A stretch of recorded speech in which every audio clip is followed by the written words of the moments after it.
It's another beautiful, slightly too humid day in Singapore. Perfect weather for questioning your entire life structure. Today's quick take is on perfectionism. Not the cute kind where you line up all of your Tupperware lids. I mean the sneaky, grown up flavor that shows up in your money decisions and quietly hijacks your future. The kind that stops you from leaving work when you reach your fire number, leaving the one more year cycle, and ultimately the kind that stops you making the jump into your next chapter of enough. This is Life After Enough, a podcast about money, meaning, and the life you design when work becomes optional.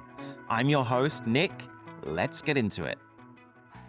People think perfectionism is about tidy notebooks and hyper-organized cupboards. But the older we get, and the more money that we're responsible for, the more perfectionism changes shape.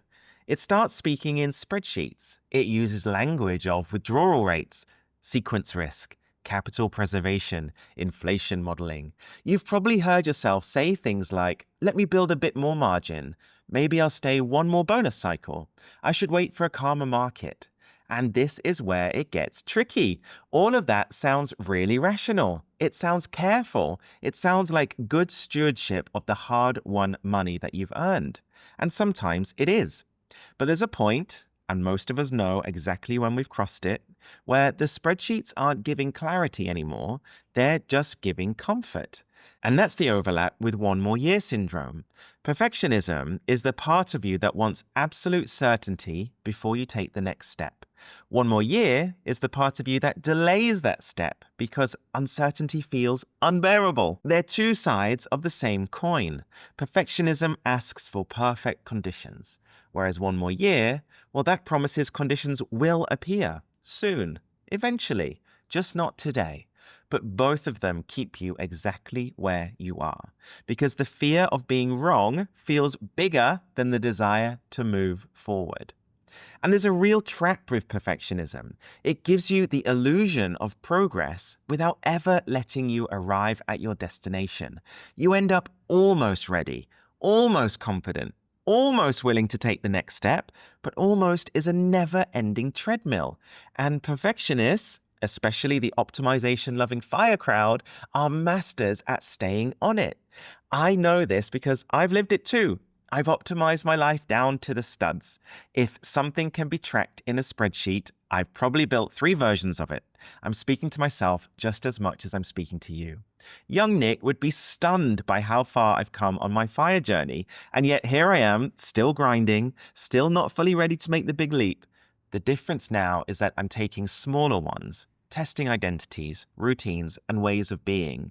And this perfectionism infection comes up everywhere, not just in money. Fitness, well, same story. Hours of researching the perfect running shoes, the perfect program, the perfect supplements, instead of actually just stepping outside and jogging for 10 minutes. Or the classic line, I need to get fit before I join the exercise class, because you don't want to be the one at the back. Perfectionism convinces you that you're just one more step away from certainty, one more scenario run away from clarity, and one more model away from being ready. But perfect never arrives. And if you're naturally an optimizer, which, let's be honest, so many of us in this space are, then perfectionism feels productive and intelligent and safe. But behind the scenes, it's just another version of one more year syndrome. Instead of delaying with time, you're delaying with analysis. You're not stuck because the numbers aren't enough. You're stuck because perfectionism keeps moving the goalposts. And that's why you can hit your number and still feel miles away from enough. The elephant in the room in all of this is that you've built financial independence for freedom, and somehow it becomes the very thing that keeps you stuck. You didn't spend a decade saving, investing, and optimizing just so you can sit in a holding pattern forever.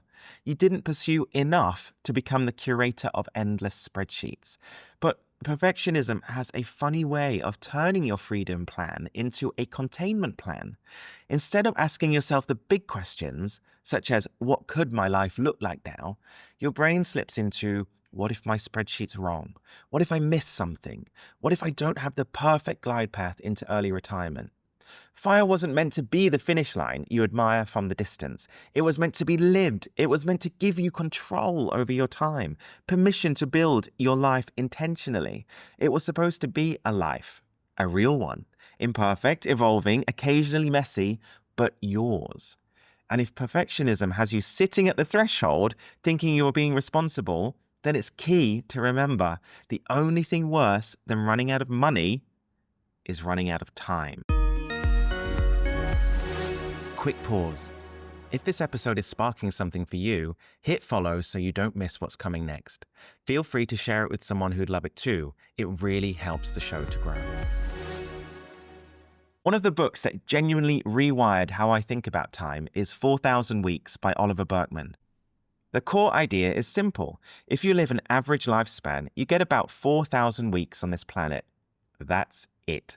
Not 4,000 once you reach fire, but 4,000 total, which sadly means you've spent a good chunk of them already. Once you frame time in this way, it's easy to see how perfectionism becomes almost delusional. It tricks you into behaving as if time is infinite, as long as your plans are tidy enough. But time doesn't negotiate. It doesn't pause while you optimize emotional readiness. Time moves on with or without you. Bill Perkins makes a similar point in Die with Zero, that the goal of money isn't to maximize the number you leave behind, but to maximize the life you actually live. Not everything can be postponed. Some experiences have a natural shelf life. Your needs, your energy, your appetite for adventure, even your curiosity, none of these stay constant. They all peak, they all fade, they all shift. There are things your body can do at age 45 that it simply won't be able to do at 70. There are seasons of courage, ambition, and hunger that don't come back once they pass. And those seasons are more valuable than any compounding chart. You don't see the cost of the trek you never took. You don't see the memories you didn't make. You don't see the version of you that would have grown, stretched, or woken up a little bit more alive. The goal of fire is to give you the means to actually use your life while you're still capable of living it. So if you're a perfectionist, waiting for everything to magically click into place and allow you to feel ready, here are 3 small moves that I'm making myself, which might be helpful for you. Move 1. Redefine what safe actually means. We treat staying put like it's the low-risk choice, but it isn't. Staying in a job that drains you, delays your life, or erodes your confidence, that's a risk too, just not one that your spreadsheet measures. Financial independence doesn't remove risk. It just gives you better risks to choose from. Move 2. Mentally demote your fire number. Your fire number was meant to guide you, not govern you. It's not the finish line, a badge of honor, or a magic spell that gives you certainty. It's just a calculation on paper. The number doesn't guarantee anything. It just tells you you've bought options for yourself, and options only matter if you use them. Move 3. Start rehearsing your life after enough now. Don't wait for the perfect plan, the perfect moment, or the perfect mindset. Start living a slice of your future today. Take pockets of time that feel like yours. Test new routines, identities, and hobbies. The way you try running by simply going for a run rather than researching shoes for 3 weeks. Practice the version of you that you're scared to become. Small moves build emotional and identity readiness, which is the exact antidote your perfectionist brain has been waiting for. So the final thought on this quick take is that perfectionism doesn't just steal money, it steals years, it steals confidence, and it steals relationships, experiences, and versions of yourself you were trying to build this whole journey for. You didn't create stability so you could stay frozen. You built it so you could move into a fuller life, a truer identity, and a way of living that actually reflects your values, not just your spreadsheets.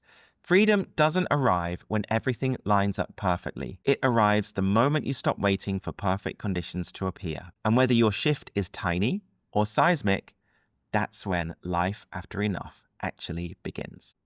This is the Life After Enough podcast, and I'm your host, Nick. Follow, like, and share if you're ready to design a life that's yours. See you next week.